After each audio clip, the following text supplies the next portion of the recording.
Good morning, good afternoon, good evening. Welcome to CANI Climate Action Week 2024. My name is Ainsley Moore and I am privileged to serve as the CANI Global Board Chair. Welcome to Climate Action Week 2024. This is a pivotal moment where minds converge, ideas ignite, and commitments solidify in our shared journey towards a sustainable future. Our conference program stands as a testament to our collective resolve, offering a rich tapestry of discussions, workshops, and presentations curated to inspire, educate, and catalyze action. I am personally delighted with the breadth of program we have on offer this week, and I am certain that there is something in here for everyone. Before we begin, some eloquent words from our sponsors, Aviation and the University of Tasmania, who are sponsoring the entirety of CANI Climate Action Week. This session is the Future of Flight and International Travel, Sustainable Energy Transitions for the Aviation Industry, as presented by Dr. Frauke Urban of KTH.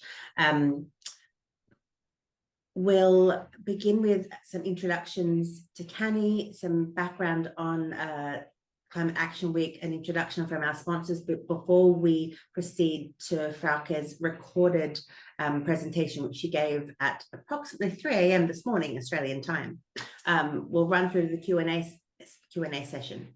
During that conversation, I'll be dropping links into the chat that are relevant to portions of the information that Frauke shares with us, and also in response to some questions from this morning's session participation.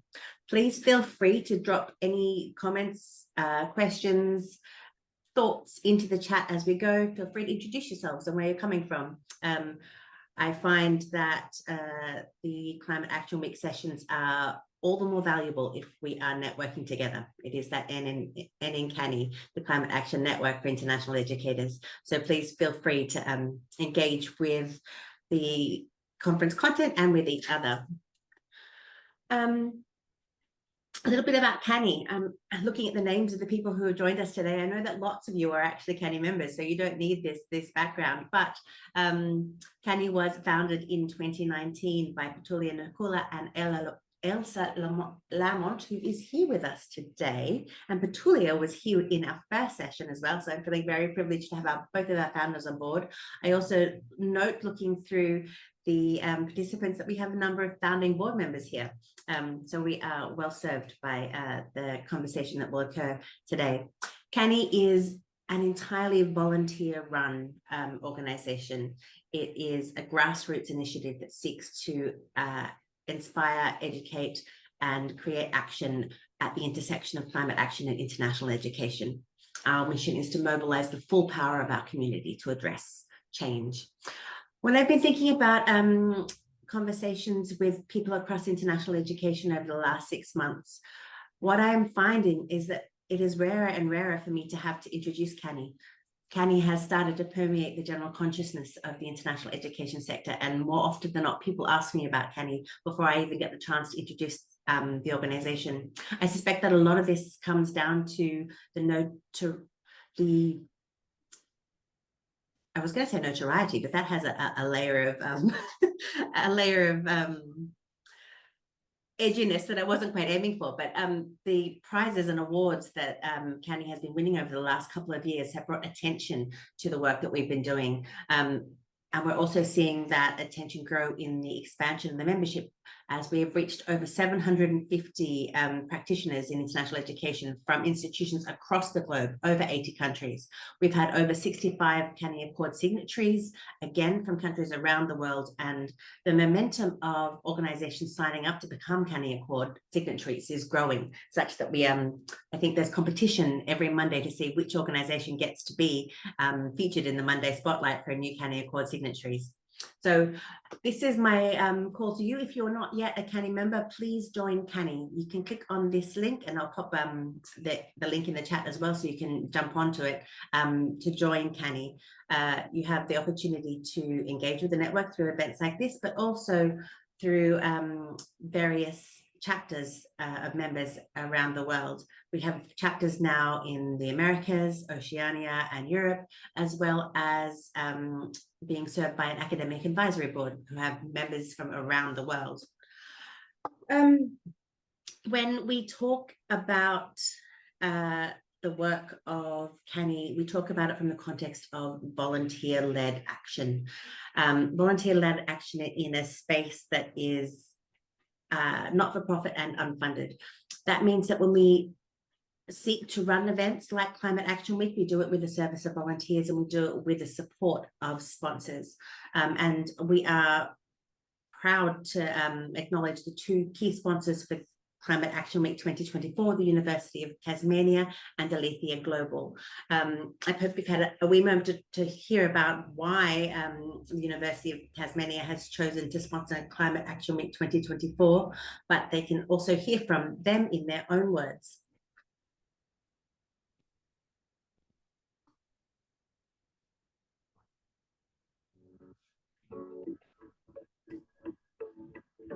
How do I feel about the sustainability agenda?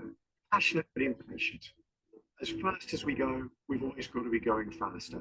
My colleagues are doing remarkable things, but every time we do a remarkable thing, I know we've got to do more because we have to solve this now.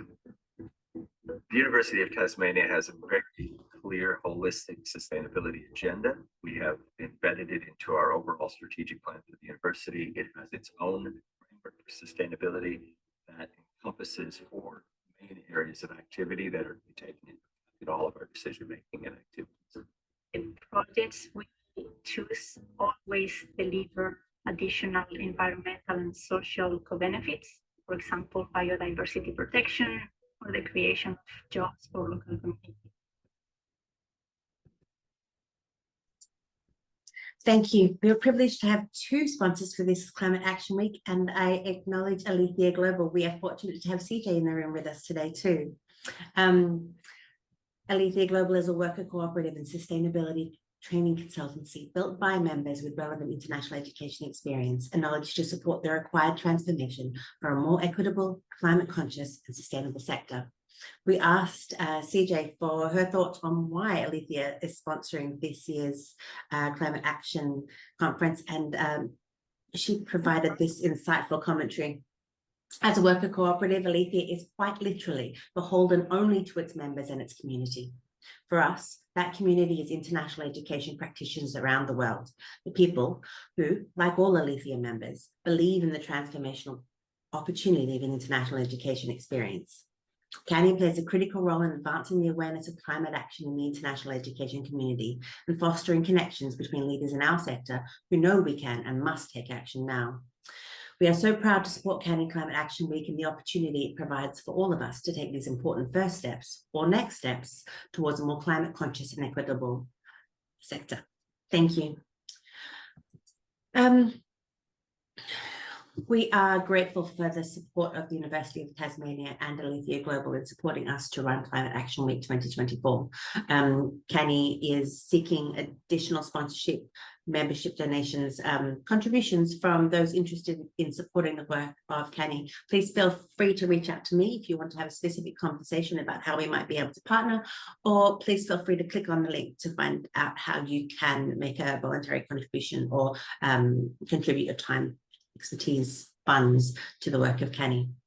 Back on to topic, Climate Action Week 2024. I am really very proud of the diversity of programming we have available for this week's session. There's genuinely something for everybody.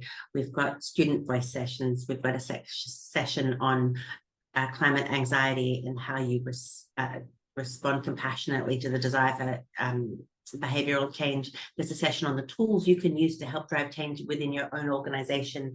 I'm especially interested to hear from 2 of our members who attended COP28 as CANI delegates, hearing about their experience and collectively coming together to workshop how we might, as CANI, prepare for COP29.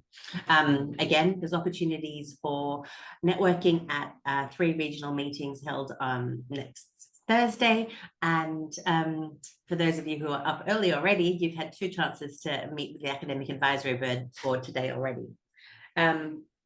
I'm going to stop here and progress to what is the next item on the agenda, and it is the presentation recorded earlier this morning by Professor Dr. Frauke Urban. She is professor and docent in the management of sustainable energy systems at the Department for Industrial Economics and Management at KTH.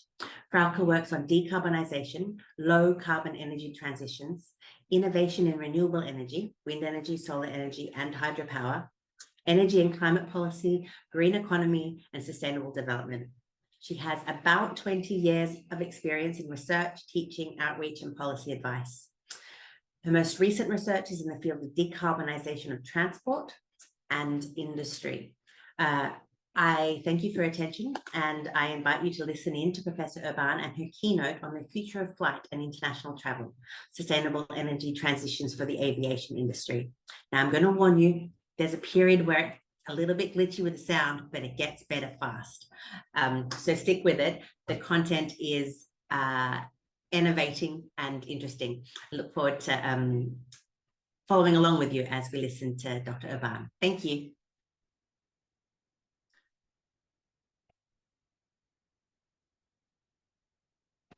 Thank you very much, Izzy and Katie. Great to be here. It's my pleasure.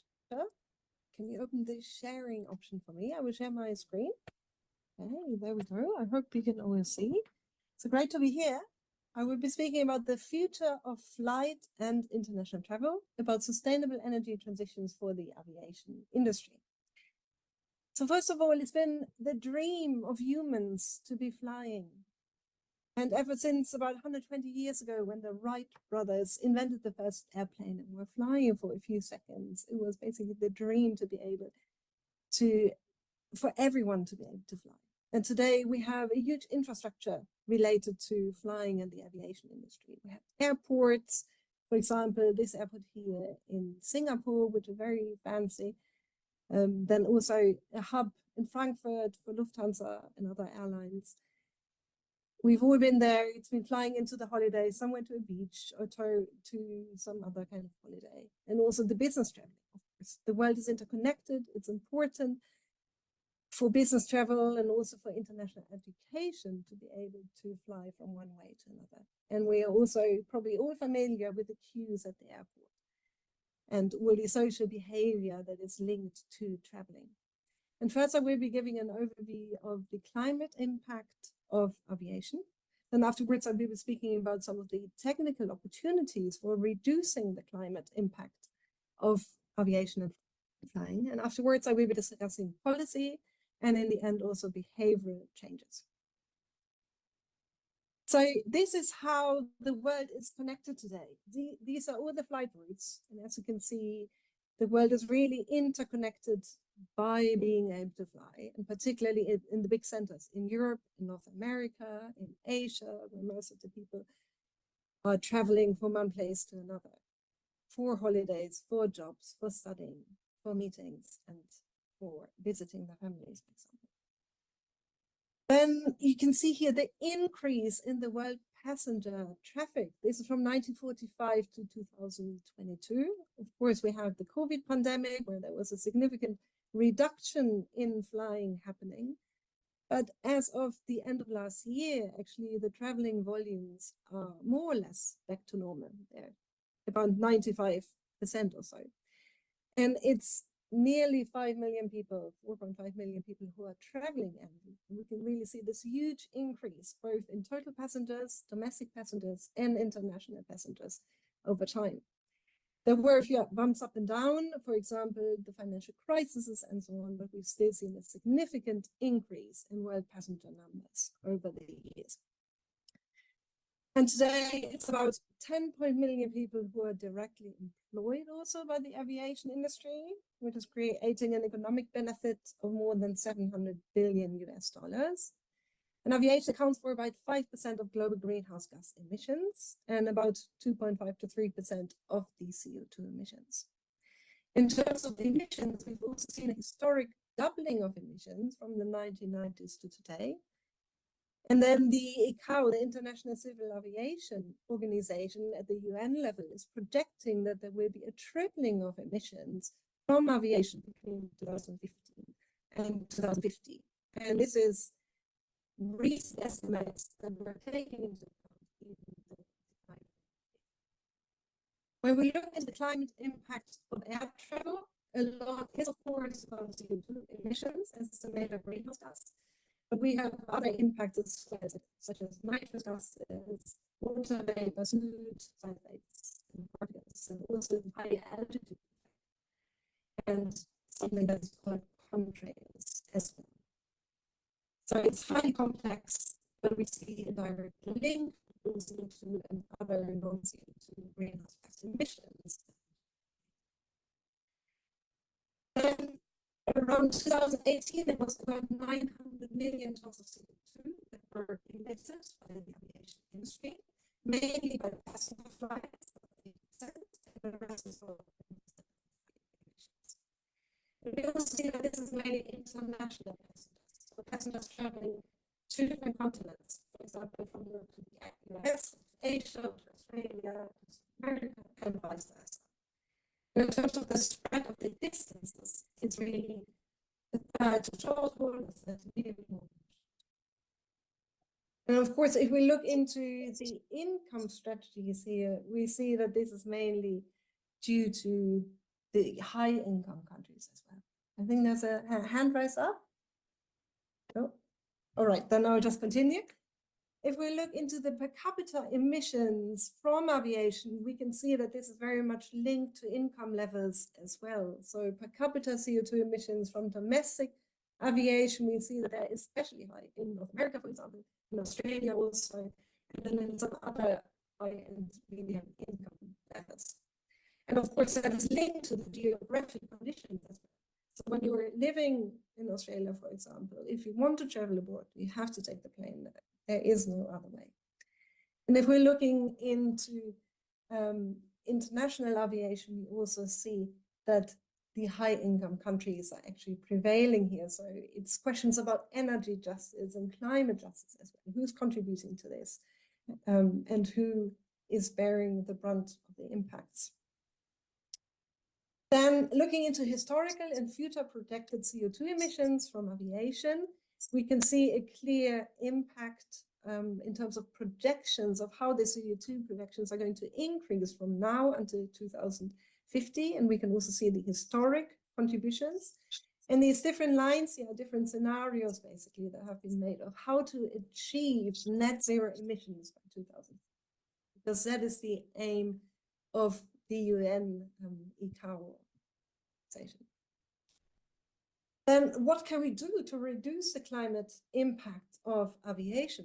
And basically, over the past few decades, there's been a lot of improvements, which were very incremental innovation, to be improving turbine efficiency, for example, to be improving aircraft design as well, and operations management. And of course, it's had an effect. So with each new generation of aircraft, the assumption is made that the energy efficiency is about 30% higher. But for really reducing the impact of aviation for the climate, we basically need to reduce fossil fuels. Because at the moment, almost all of the fuels that are being used on a global level are fossil-based.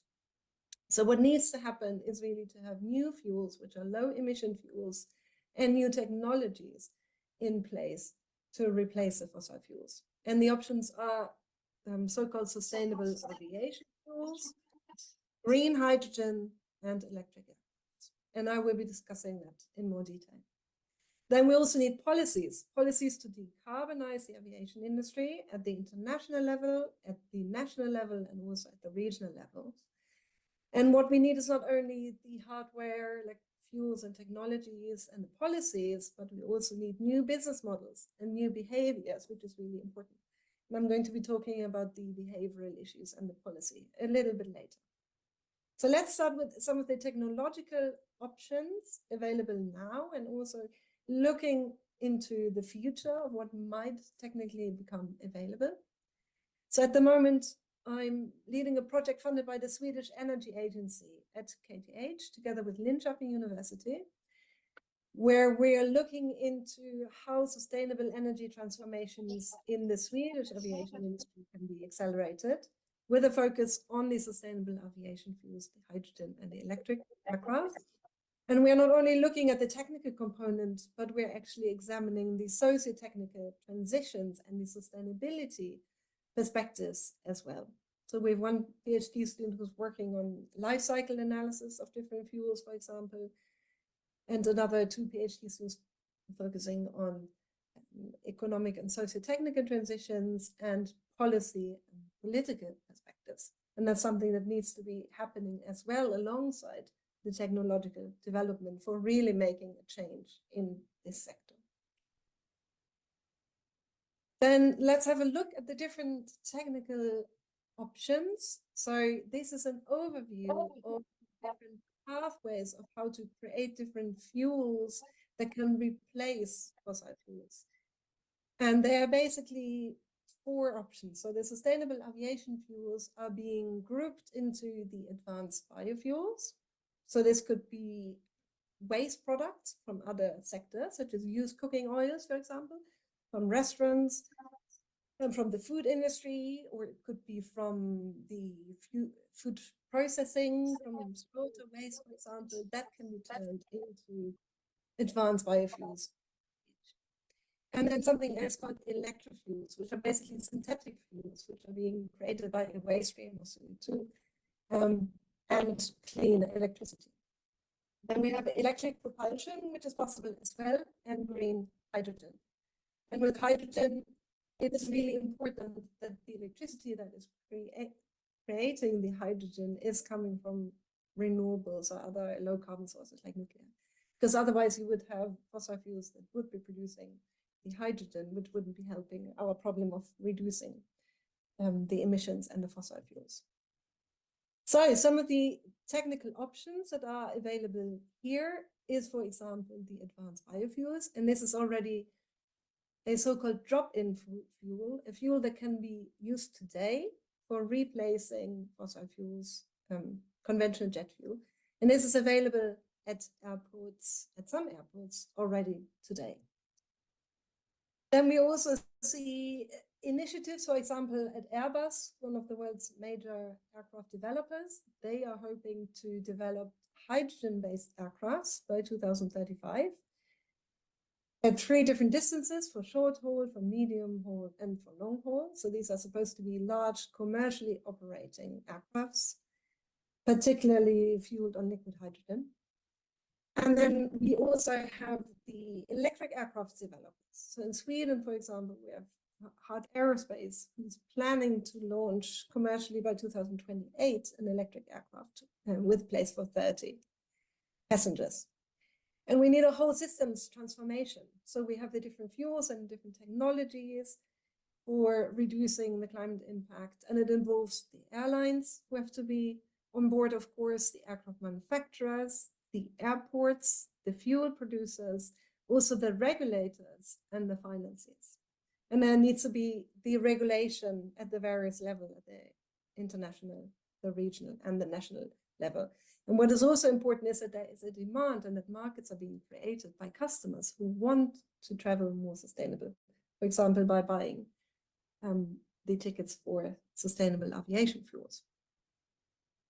So let's talk a little bit more about the sustainable aviation fuels. As I said before, the feedstock is mainly waste products, so used cooking oil or animal fats. So it's something that's being left over by other sectors and can then be transformed into a useful product for aviation. And depending on the different feedstock and depending on the different fuel, it's possible to reduce the emissions between 85 to 90% if we take a whole life cycle perspective.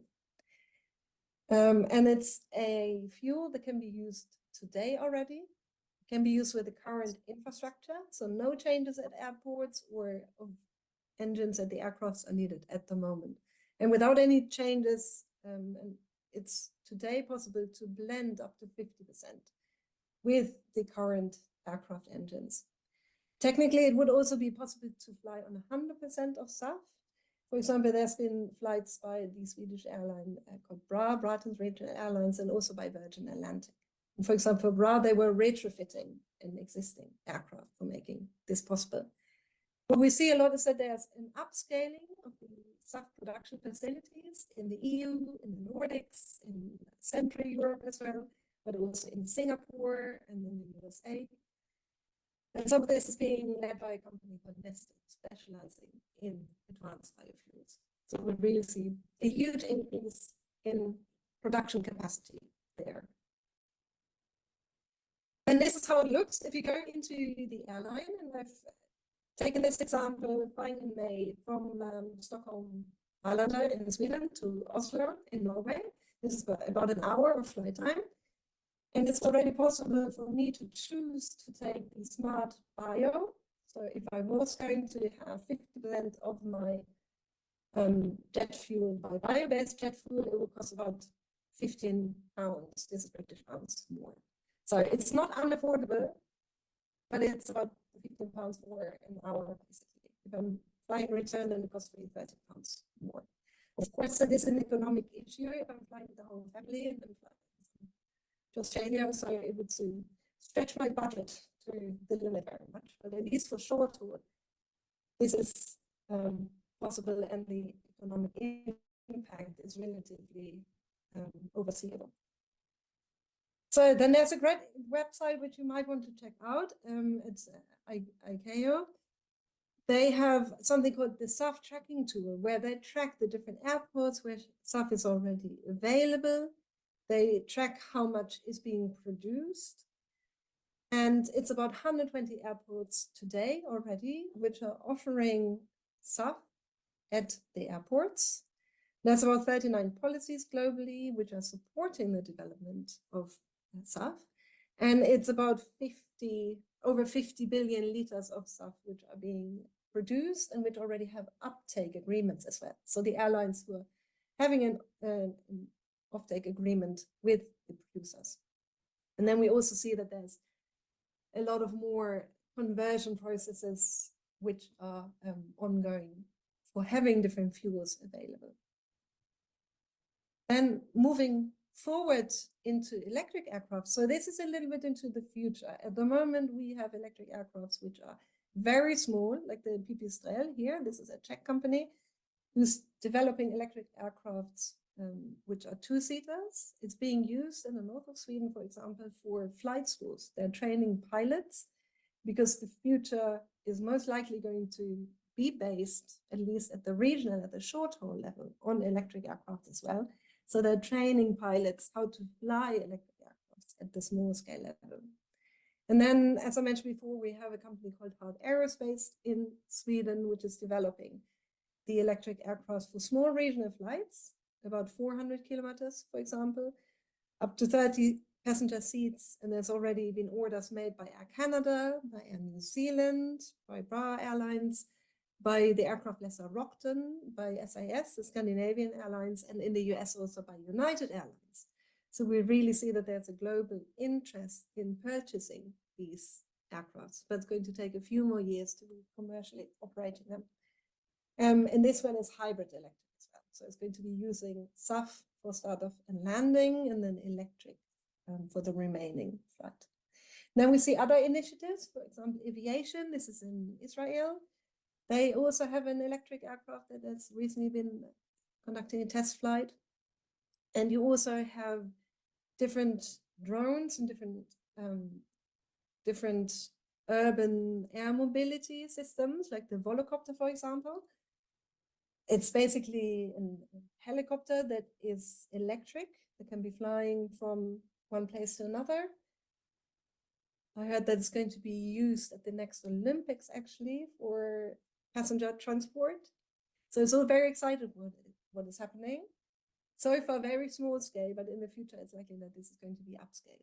And of course, this is for short distances, and it fits very well for island hopping, for example, or for regional development for smaller airports. Then there's also the option of the hydrogen-powered flight. So the important here is that it's green hydrogen that is being produced from renewables, for example. And there we have the plans of Airbus by 2035 to be developing the large-scale passenger aircrafts with about 100 to 200 passengers, for example. And they can be flying on long haul as well. What we see also is smaller companies like Zero Avia, for example, who are not only focusing on liquid hydrogen, but also on so-called fuel cells, where hydrogen can be produced on board, basically. So these are some of the options which are a little bit more into the future, but which are under development, and where you have smaller startup companies, but also the large incumbent companies that are investing in the R&D.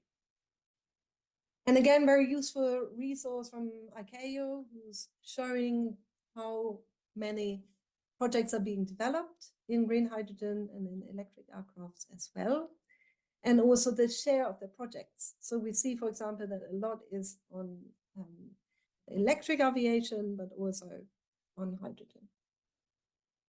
And some of this is for larger airplanes, and others is more for the urban air mobility, such as drones, for example, for delivery of packages and so on. That's going to be helpful as well. And there's cases where it could be useful for the health services as well, or for the emergency services. They can deliver, for example, defibrillators to people in cities by drones before the ambulance can make it, or that they can support the firefighters, for example. So this is all a lot of movement in this field. Then we also have goals for net zero emissions as various countries, and also at the international level, where there's been plans by the countries and by the aviation sector to achieve net zero initiatives. Most of them are with the goal 2050. We can see that there's about half of the initiatives which are at the national level, and about 42% covering the international level. And we see that this is also going in time scales, moving from about 2019, when the first initiatives were developed in the US, to today, where we have a lot more spread actually over several continents. So you see that there's net zero initiatives for aviation in lots of European countries, then also partly in North America, partly in Asia and the Middle East, and even in New Zealand, actually. So then my focus in my research is a lot on the Swedish aviation industry, because it's considering itself as a first mover. It had the climate active net zero emissions for the whole economy, including the transport sector, by 2045. And there's been an initiative by the aviation industry, including the airlines, the airports, the aircraft manufacturers, fuel manufacturers, and so on, to achieve fossil-free domestic flights by 2030. So it's just 6 years left. Then we will see whether this be achieved or not. A lot of this is aiming on SAF, because SAF is already available today. And then electric aviation might also contribute within a few years' time. And by 2045, their aim is to have all flights that are starting from Sweden to be fossil-free. Then there's the airports, Swedavia Airports, which is the government-owned largest airports, which have already become fossil-free in their operations by 2020.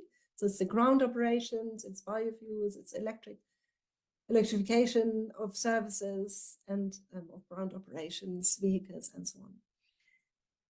And for example, SAS, the Scandinavian airlines, are aiming for having all flights within the Nordics, within Scandinavia, to use 100% of bio-based jet fuel by 2030.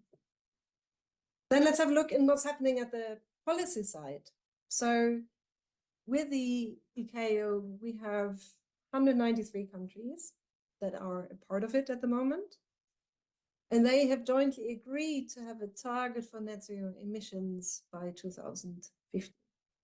One of the main tools that they've developed is called CORSIA, the Carbon Offsetting and Reduction Scheme for International Aviation. And this is covering all the countries that are part of ICAO. So it's having several phases. The first phase was a pilot phase. Now we're into the first phase, but this is only voluntary, whereas the mandatory phase is coming after 2027. And this is exceptions that are still going to be there for small island states, for least developed countries, and so on.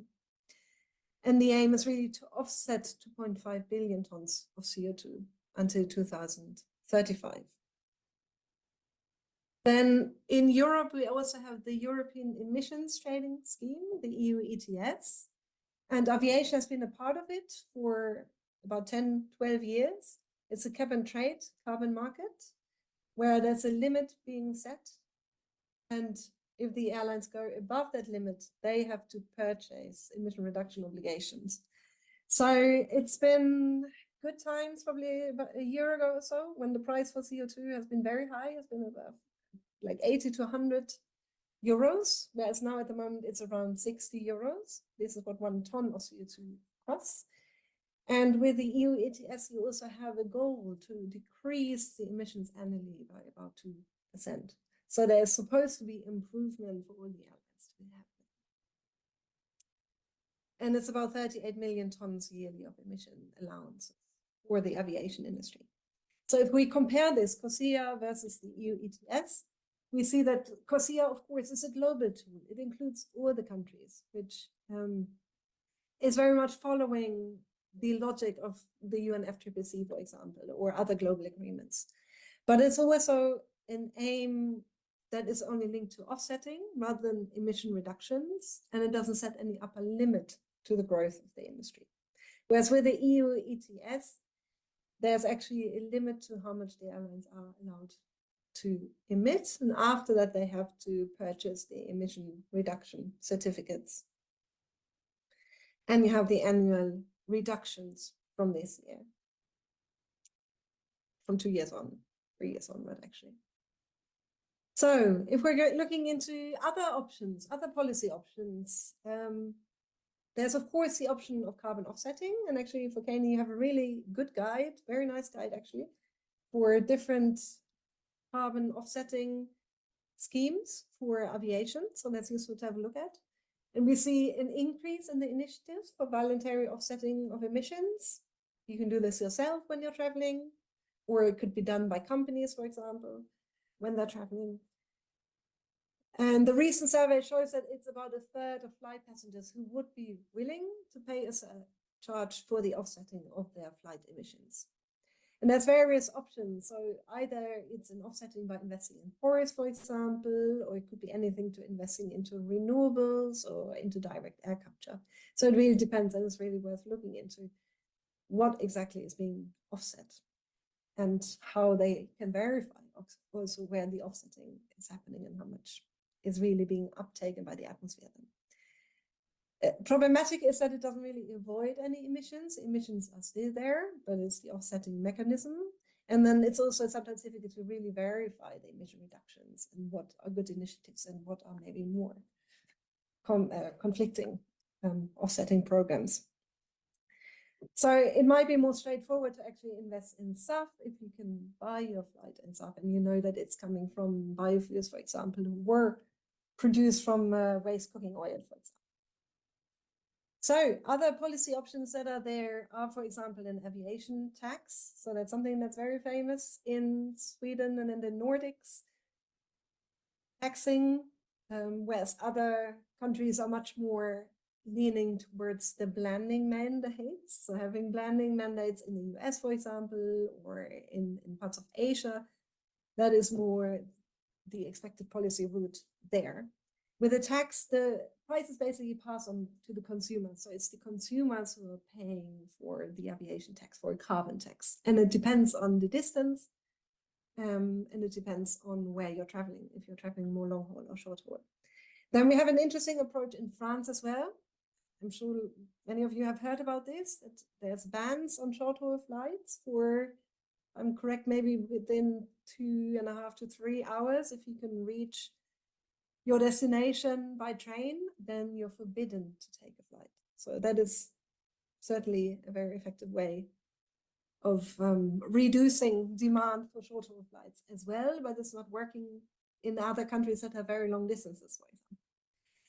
And then you also have research such as by Frauke and Urban, for example, who are suggesting a frequent flyer levy, which is progressive. It's supposed to be linked to income.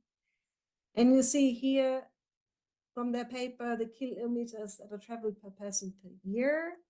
over time, over 100 years, and also see the income. So the higher the income is, the higher people tend to be traveling in terms of the kilometers.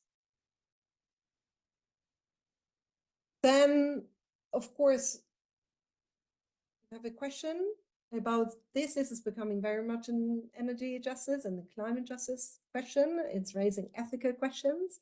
And recently there's been a lot of reports about very wealthy people, famous people, politicians, rock stars, and so on, entrepreneurs who are flying with their private jets. And there's been studies which say that a private jet can emit about 2 tons of CO2 an hour. 2 tons of CO2, if you compare this to the average of what some people in the lower middle income countries are emitting, like in India, for example, this is the whole emission budget for one person per year. So it's huge amounts of emissions that are coming from the private jets. And that's a whole ethical debate that needs to be taken up as well. So there's estimates by Transport and Environment, for example, that estimate that it's 1% of the richest people who cause 50% of the global aviation emissions. And this leads us to the behavioral changes that are needed. Probably you've been wondering, I'm talking a lot about technologies and what is already out there and what is developing and different pathways for different fuels, but actually the simplest solution is, of course, to be flying less. And I think it's on all of our conscious to think about how much we travel and whether we really need to travel this. So there's alternative travel options like trains, for example. In Europe, the night trains are having a revival. So it's possible again, for example, from Sweden to travel to Germany, to Berlin, and so on by train. If you're using the Eurostar from the UK to France, this is possible. But of course, you need time, a lot of time. It's not easy to actually book the tickets. Sometimes it's separate tickets that you need. Sometimes it's becoming very expensive as well. And it raises the question about what happens in regions that don't have very good alternative options for traveling, like in the US or in Australia, huge distances, or in parts of Asia, huge distances, and some of the train systems are not very well developed. And if you're studying in London, for example, but your family lives in Shanghai or in New York or in Sydney, of course you have to travel back. So this is why it's unlikely to make a reasoning that it's so easy to just not fly. But there are options when it's reasonable to take other options like trains and so on. But there's also those flights that are probably still going to be happening for various reasons. And then during COVID, we've all been noticing it's very easy to work remotely. It's easy to have digital meetings. We have a digital conference now. This works perfectly. There's people from all over the world. So it requires all of us to be thinking about our behavior and whether we really need to be at a meeting or at a conference, and whether it's not possible to just have it remotely on Zoom or Teams or similar networks. And then in Europe and in Sweden, it's this Flugskam movement, the flight shaming, where it's nearly embarrassing to say that you're flying somewhere.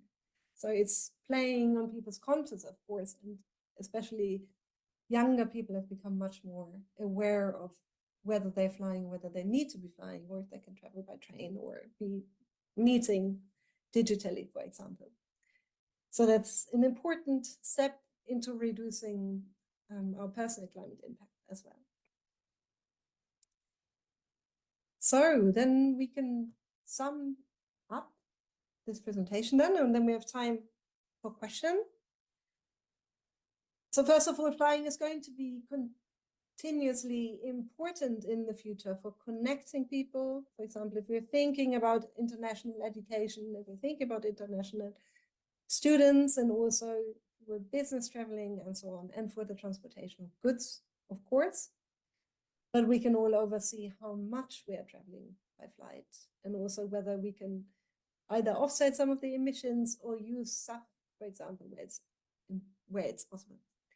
Then in the past, we've seen a lot of incremental improvements in technology, in operation management. There's a lot of research also going on into flight paths, like how do the different airplanes have to fly to reducing the climate impact, and that's very valuable as well. But it's not sufficient for really reducing the climate impact of aviation, and certainly not for achieving the net zero target that ICAO has set.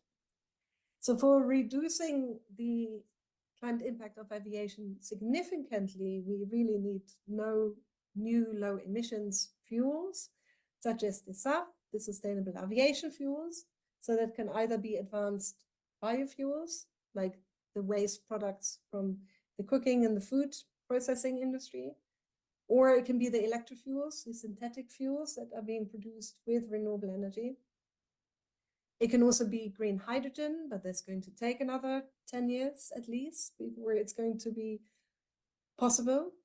And the hydrogen has to be produced by using renewable energy as well. And there's probably going to be competition for the clean hydrogen production from other sectors as well, like from the shipping industry, from the steel industry, which is producing steel with green hydrogen as well.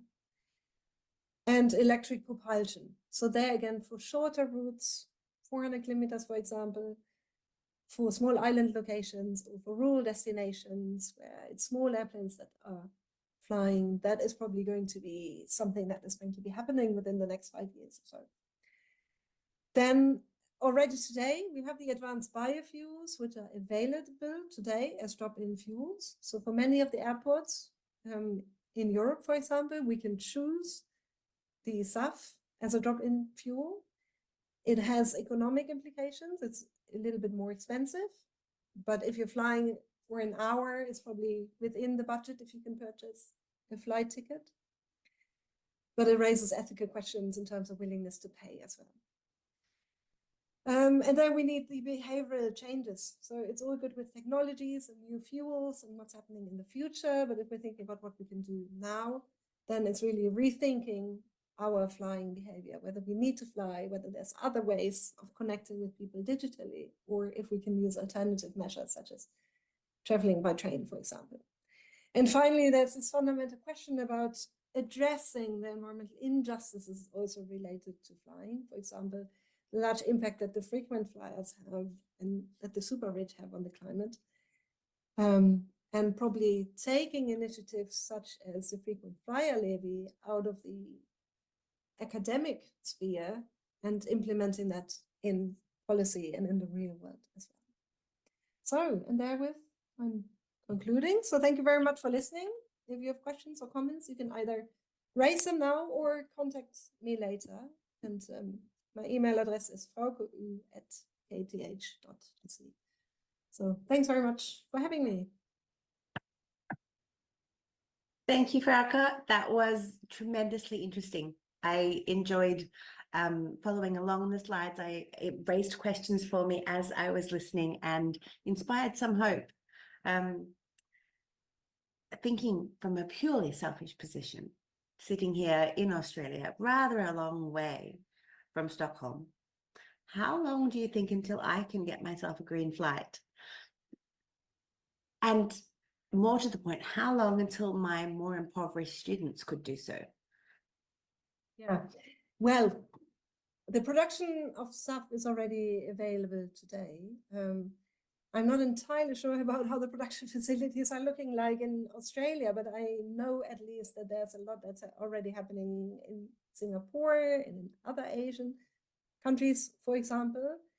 And it really depends on having fuel producers available to either import or to produce locally. And other than that, with the electric aircrafts, that's going to be useful.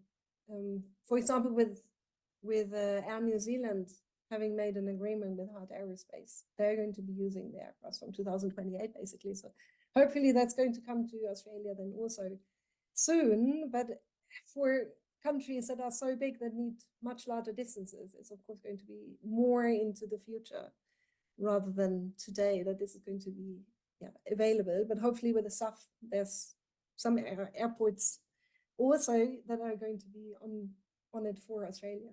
I will check up actually what's happening exactly in Australia in terms of the airports and whether it's already possible to purchase stuff there. But I know that many of the Middle Eastern airlines, for example, they are offering the opportunity to fly with SAF, for example. Thank you. We have a couple of questions in the Q&A as well, from Des McAllister. It's great to see Sweden's fossil fuel ambitions. How might we, the international education sector, lobby our countries and aviation companies to speed up their action and or do the same? Yeah, that's a useful question. And actually, I've been thinking about this a lot because I would like my own institution, KTH, to be signing up to a policy, for example, where we can say that it's important to be using SAF where it's available. So, for example, if there was a purchase agreement or some kind of public procurement that the university sector or individual universities were going to say, our travel policy is that if it's available, then you're flying SAF, and we have a purchase agreement there with the airlines, that would be really useful, because then it could be a policy that if it's available, you need to be flying SAF. I know at the moment we have the option for our travel system to be booking SAF, but it's not mandatory. It's more voluntary. So if you want to do it, if you have the funding available, you can book it through the official travel system. But I think it would need a whole public procurement process, basically, where it's this standard policy to be traveling on SAF if it's available. And we can push this forward as international educators, of course, to be raising awareness about this at our universities and higher education institutions. I have absolutely loved the blending of research and development into aviation fuels and other options, and the explicit interconnectedness with international individual action to, again, reduce your own need for long-haul flying and seeking ground transport, along with the acknowledgement that policy, whether it's inside our institutions, whether it's inside our governments, will be a huge driver to creating change as well. Yeah, and it's being pushed a lot by policymakers. So with ICAO setting this goal internationally to have net zero emissions, all the airlines need to be thinking how they get there within the next 25 years. And if you invest into new technologies and into new infrastructure like this, you have to plan ahead, because it might be taking a few years just to set the infrastructure, or to produce new fuels. That is taking a few years before the infrastructure is going to be in place. So you really need to be thinking ahead. And then in Europe, it's been very much the EU policymakers with the refuel aviation policy and the Fit for 55 and so on, to be pushing the sector. And when there's policy frameworks, then the industry is going to follow as well. We have two questions from Stephen Robinson. The first is, thank you for your interesting presentation. The climate crisis is immediate, and the SAF new technologies and policies are not there yet, as you just said, and may not solve anything, especially SAF. Offsetting is a poor solution. Basically, we just need to fly less, be more selective, justify our flights, efficient and conscious of our impact. Promote more environmentally friendly modes of travel, such as electric train. Behavioural change is where we need to focus in the immediate term. His explicit question is, can you comment on the scaling up of SAF? Cooking fuels are not available enough. Biomass and waste still require huge amounts of land, and production facilities are not prioritised for this. Yeah, I mean, first of all, I agree that behavioral changes are where we all need to start, and this is where we can make our personal impact as well. At the same time, like seeing it from Europe and from the Nordics, there's a lot of new SAF facilities which are being built now, and it's not just the waste cooking fuels and like waste products from the slaughtering industry or so, but it's also like in the Nordics, they're very much investing into electric fuels, for example, so production of the fuels with clean electricity, and also having pathways to use waste products from the forestry industry for creating new kinds of fuels. So there's a lot of R&D that is happening. And if you fly within Europe, there's a lot of airports already where you can choose the SAF. So depending on where you are in the world, of course, this is either available or it's going to take a few more years.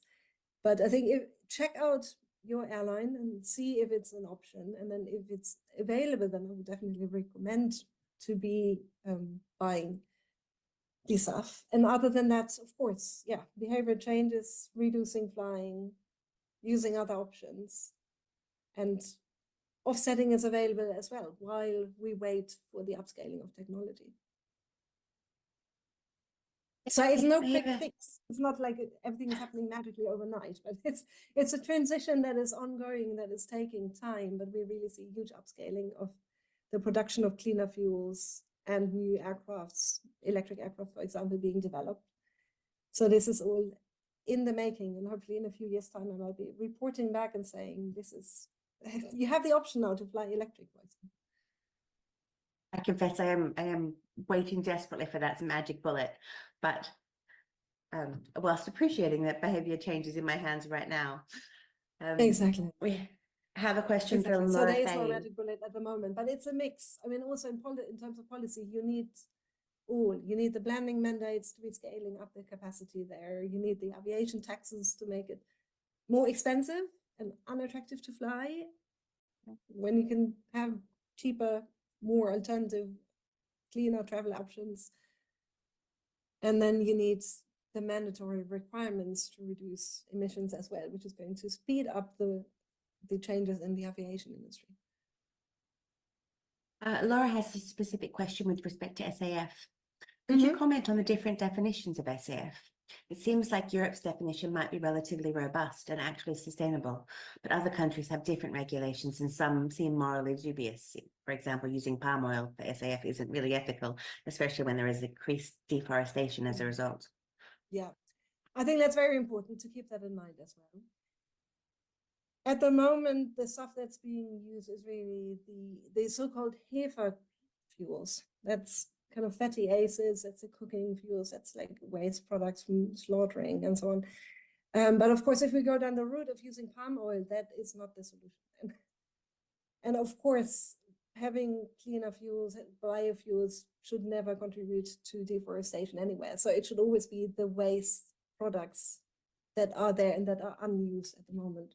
And that's also with the forest industry, like in the Nordics, it's the rest products. And there's not an endless amount of rest products, even if that's the narrative that the forestry industry is often saying. It's competition for these rest products, for heating, for bio-based heating, for example, or for fuels for shipping. So there is a limit to how much is available, of course.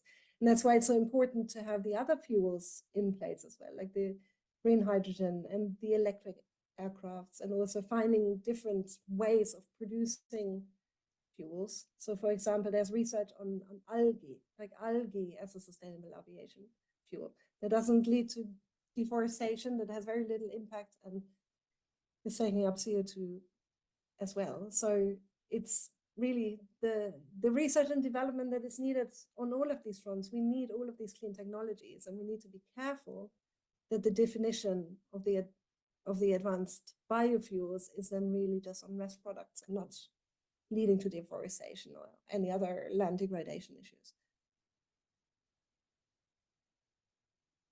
Going to say thank you very much. Unless there is a burning question you are typing quickly into the chat,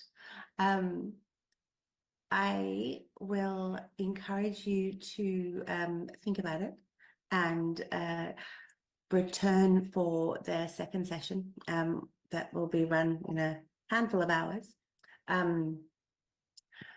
But extend my sincere thanks to Frauke for sharing her knowledge, bringing some optimism to this debate for me personally, but again, for articulating how clearly this is not a simple quick fix. This is a complex situation that requires us to approach it from multiple angles if we're to have a rapid response. I genuinely appreciate the time you've shared with us all, and thank you very much. Thank you very much. If you have more questions, you can email me as well.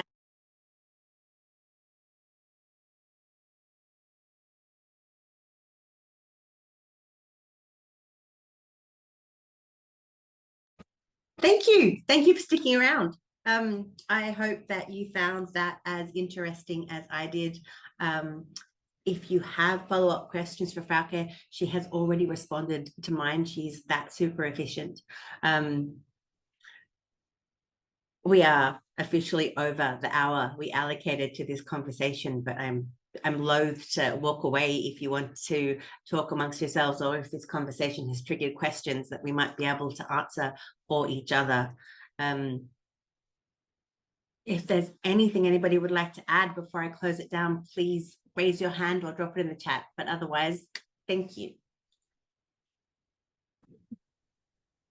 Yeah, so one thing this conversation made me think about is especially the end point about kind of thinking about these alternative fuels, but then the impact of those with, you know, especially with the focus on electric. I think it's really great. We do see lower carbon emissions, but I think the mining and the political conflict that comes in with creating these things also makes me nervous. So to me, isn't 100% a solution when like you have cobalt and lithium that are destabilizing communities. So I'm always hesitant to think that that's necessarily a step in the, I mean, it is a step in the right direction, but that's just something I think about a lot with these alternative fuels.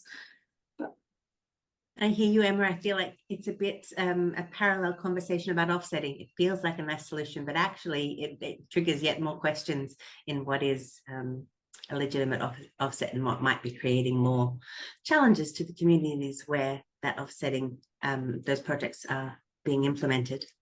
Yeah. But then I guess that gets into kind of behavioral changes and rethinking how we connect even. But yeah, much to think about. Thanks for having this. Absolutely, my pleasure. Our pleasure. And this is the point where I say that actually it is not me. Canny is a volunteer organization, and actually Katie Clark here on the screen has been doing a great deal of the heavy lifting in coordinating content for this Climate Action Week, and Sebastian also on the chat here has been doing immense work in ensuring that we all look pretty with slides behind us that make sense, that the video was available, that it is already available on YouTube. It is a team effort, and I am grateful for all of you.